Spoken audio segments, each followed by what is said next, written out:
Olá, vamos falar de análise de balanços para investimentos e vamos trazer para vocês aqui mais uma empresa do setor financeiro, uma empresa essa que já passou aqui pelo canal. Vamos retratar novamente, principalmente atualizando as informações com base no balanço do último dia 30 de junho de 2023, as últimas informações apresentadas pela empresa, até porque os balanços do terceiro trimestre ainda estão para sair no final do mês de outubro, começo do mês de novembro.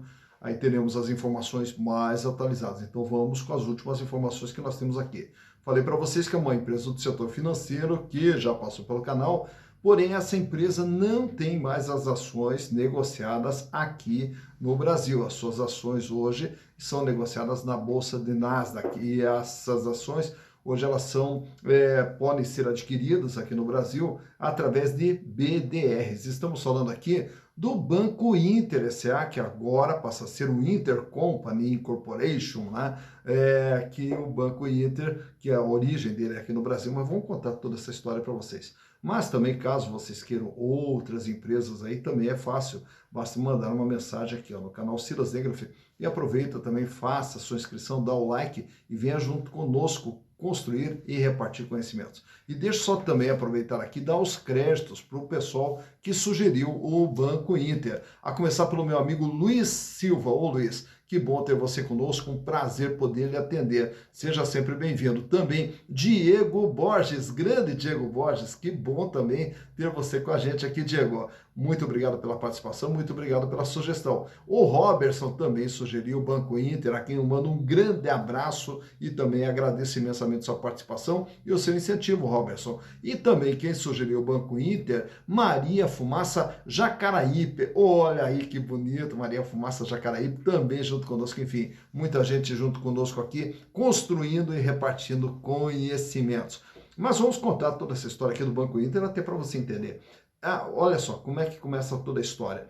Lá em 1979, os empresários, os engenheiros Rubem Menin e também o Mário Menin montam a sua pequena construtora lá em Belo Horizonte. E essa construtora ali, a MRV, né? E essa construtora começa ali a década de 80, uma década que foi muito complicada aqui na economia brasileira, e aí eles lançam os seus empreendimentos mais para uma linha popular. E aí, naturalmente, que contando com a facilidade na concessão de crédito que nós tivemos lá na década de 80, com isso a construtora MRV foi crescendo, né, até que chega a década de 90. Quando nós chegamos na década de 90, aí o que acontece? Retração de mercado, restrição de crédito, e aí a coisa ficou meio complicada. Como é que você vai vender imóvel popular, que depende de crédito, sem que haja o crédito? Então eles acabam montando a sua própria empresa, ali, uma empresa voltada para financiamento dos imóveis que eles mesmos construíam. Surge então ali, em 1994, a financeira Intermédium, né? E essa financeira Intermédium ali, daí como financeira, também começa a crescer, tanto que no ano de 1999 já passa a operar também com crédito voltado para as empresas. No ano de 2005 já opera também com consignado. E no ano de 2008 recebe autorização para atuar como um banco. E a partir dali, então, surge o Banco Intermédio. Esse Banco Intermédio, daí na sequência, já em 2012, passa também a atuar como seguradora e também como uma distribuidora de títulos e valores imobiliários. Mas, enfim, era o Banco Intermédio. Aí chega no ano de 2014, eles já criam também a sua conta digital e o banco passa a operar muito com a conta digital. E na sequência também começa graças ao Banco Digital, a atuar fora do estado de Minas Gerais, porque até então era muito concentrado em Minas Gerais. Já no ano de 2017, aí troca o nome, deixa de usar o Banco Intermédio e passa a ser denominado como Banco Inter. E em 2018 faz o IPO e se transforma numa sociedade anônima de capital aberto.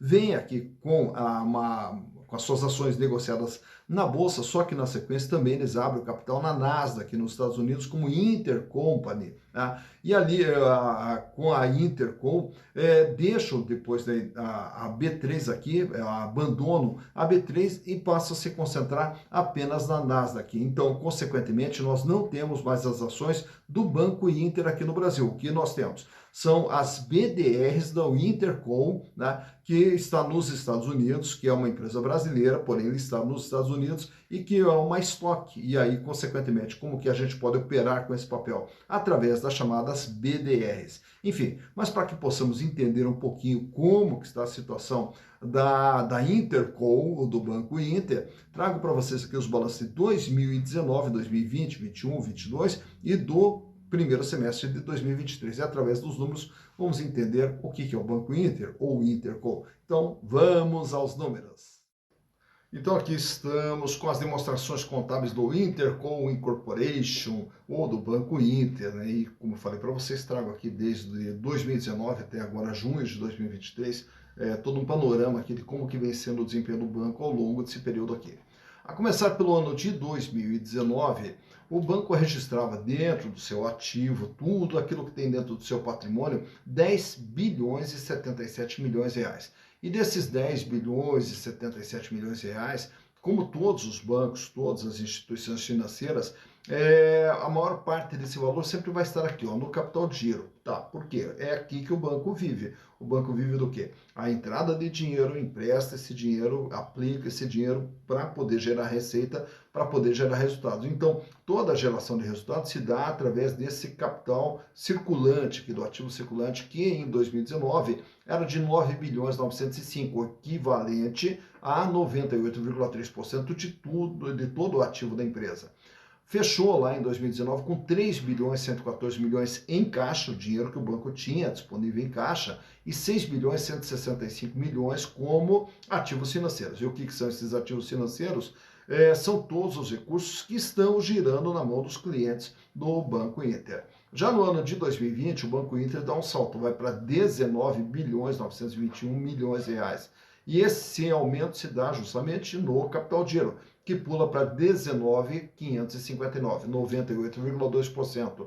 Diminuiu um pouquinho o volume de dinheiro em caixa para 2 bilhões e 100, porém aumentaram os ativos financeiros aqui para 15 bilhões 368 milhões de reais. Já no ano de 2021, mais um salto, vai para 36 bilhões de reais. E desses 36 bilhões, 35.949 no ativo circulante, 98,2%. Diminuiu o volume de dinheiro em caixa para 500 milhões, aumentando os ativos financeiros para 33 milhões. Naturalmente que quando se olha essa diminuição em caixa pode ser preocupante, só que no caso dos bancos não, até porque o banco não ganha dinheiro com dinheiro em caixa, o banco ganha dinheiro com dinheiro circulando. Então o banco diminuiu bastante aqui seu volume de dinheiro em caixa e botou mais dinheiro para circular. Em 2022, mais um salto, vai para 46 bilhões. E aí desses 46 bilhões, 44.844, 96,8% do total do seu ativo estava agora no ativo circulante. 1 bilhão e 300, posição de caixa, 40 bilhões 942 milhões, os ativos financeiros. 6 meses depois, agora em junho, o banco é de 50 bilhões de reais. Então vejo que lá desde 2019 o banco sai de 10 para 50 bilhões. E o volume de capital de giro pula para 48.448, 96,9% de representatividade. Volta a ter aqui 3 bilhões e 600 em caixa e 41 bilhões 957 milhões em ativos financeiros. Naturalmente, que ao olharmos todos esses valores aqui, a pergunta é da onde que vieram todos esses recursos? Os recursos que sempre estão no ativo de uma empresa, de um banco, eles vêm do passivo, que é a origem dos recursos, que pode ser capital de terceiros e pode ser capital próprio. No caso do Banco Inter, lá em 2019, ele atuava ali com 2 bilhões e 100 de capital próprio, 21,5%, e 7 bilhões e 915, 78,5% de capital de terceiros. Então também quando se olha essa dívida do banco, que pode ser assustadora, 78% ou até mais, nós temos que olhar como que é composto esse endividamento. E aí nós vamos observar aqui, ó, que a maior parte são os chamados passivos financeiros. E o que é um passivo financeiro? Quando você abre uma conta no banco e deposita o dinheiro ou aplica o dinheiro no banco, o banco passa a ter uma dívida com você. E essa dívida é registrada aqui no passivo financeiro. Então, quando é aberta essa conta no banco e deposita o dinheiro no banco, o dinheiro vai para o caixa do banco. O que o banco tem que fazer com esse dinheiro? Emprestar para outros clientes. E aí vai gerar a receita da intermediação financeira. Então, quanto mais dinheiro entra dos clientes, mais dinheiro o banco tem para poder girar. Então, quando nós olhamos que o endividamento sempre o pesado da dívida tem que estar concentrado aqui nos passivos financeiros. Em 2020, a dívida do banco 16.597, 83,3%, sendo que a maior parte passivos financeiros. Já no ano seguinte, 28 bilhões 176 milhões de dívida, 76,9%, e a maior parte aqui, passivos financeiros. Fecha 2022 com 39 bilhões de dívida, então reparem que o banco tem um patrimônio de 46 e deve 39, 84,7%. E fecha agora junho de 2023 com 42 bilhões de endividamento, 85,4%, sendo que 41 bilhões é de passivos financeiros. Então o banco, até se comparado com outros bancos, até tem um volume de endividamento aqui, apesar de 85,4%, até pequeno, perto de outros bancos que chegam a operar com 92%, 93% de endividamento. Olhando os resultados agora gerados pelo banco, lá em 2019, o banco gerou 905 milhões de receita. E desse valor, fechou com lucro de 30 milhões de reais. Já no ano de 2020, a receita aumentou para 1 bilhão 199 e o lucro permaneceu nos 30 bilhões de reais. Já no ano de 2021, a receita vai para 2 bilhões 913. Porém, com todo esse crescimento de receita, o que acontece? O banco acaba fechando com prejuízo de 55 milhões. No ano de 2022, aumenta ainda mais a receita para 5 bilhões 630 e acaba fechando também com prejuízo de 14 milhões de reais. Então, 2021 e 2022, apesar do crescimento do banco, o banco acaba fechando com prejuízo nesses dois exercícios. Já agora, nesse primeiro semestre de 2023, a receita fecha até junho com 3 bilhões e 600, projetando 7 bilhões e 200, pelo menos, de receita para 2023. E agora o banco volta a dar lucro com 88 milhões de reais, também se projetados para 12 meses, vai para um lucro de pelo menos uns 180 milhões nesse ano de 2023. Portanto, o que se observa aqui no banco é que esse crescimento todo que o banco teve, ele veio se preparando aqui, ganhando escala, justamente para chegar num determinado momento poder voltar a dar lucro. Então, foram 2 anos aqui que o banco acabou até sacrificando a sua margem, até muito em função do aumento de despesa operacional, que agora, esse ano aqui, a despesa acaba sendo diluída no movimento que o banco vem gerando, e aí, consequentemente, o banco volta a dar lucro. Então, por aqui você vê como que vem sendo o comportamento do Banco Inter ao longo de todo esse período aqui. Naturalmente que dos bancos aqui a gente nunca traz aqui a questão da liquidez, endividamento e rentabilidade, até porque o banco não usa muito esse critério da liquidez, de capacidade de pagamento, bem como o endividamento, que de todos os bancos é um endividamento extremamente alto, e a lucratividade a gente vê através desses indicadores aqui dos resultados que o Banco Inter vem gerando. Então, por aqui, deu para ter uma ideia de como que vem sendo o comportamento do Interco Incorporation ou do Banco Inter SA.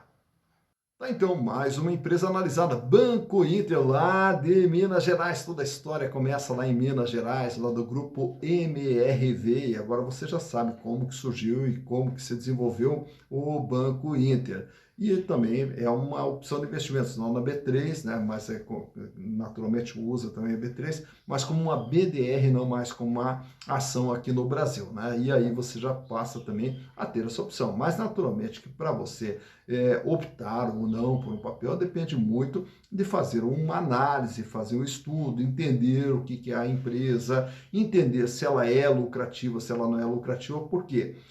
Quando se faz investimentos é para construir patrimônio, tá? E para construir patrimônio, naturalmente que onde você investe tem que gerar resultados. E aí, naturalmente, que a primeira coisa que a gente olha dentro do investimento, naturalmente, se aquilo ali gera resultado, se não gera resultado. Aí depois avaliamos também a situação financeira, a questão do endividamento, até porque são componentes que podem colocar em risco essa empresa e, consequentemente, o seu investimento. E, além disso, aí temos uma série de outros tópicos que devemos prestar atenção, como a própria história da empresa, quem está por trás, como que vem sendo o desempenho dela, o que ela vem fazendo ao longo da sua existência, que é o que vai nos dar segurança ou não também nesse investimento ali. E, por fim, daí, a análise dos demais indicadores fundamentalistas que você encontra aí em diversos sites, onde você pode também buscar essas informações e avaliar se vale a pena ou não, porque o importante é sempre assim, investimento se faz com consciência, se faz buscando uma segurança nesse investimento, e essa consciência, essa segurança se dá através do conhecimento. Caso você mesmo queira fazer todo esse processo de análise, é muito simples. Nós temos o nosso curso lá na plataforma Hotmart, Análise de Balanço para Investimentos, e também o curso Evaluation, onde você pode aprender de uma forma simples, rápida, descomplicada, como analisar, como interpretar uma demonstração contábil e como também fazer o valuation, determinar o valor justo de uma ação. Inclusive no vídeo aqui na descrição, nós deixamos o link de acesso à plataforma Hotmart, onde você vai poder aprender muito sobre essas ferramentas valiosas para quem investe ou pretende investir em ações. Então, espero vocês também lá na Hotmart. Dito isso, bons investimentos para vocês.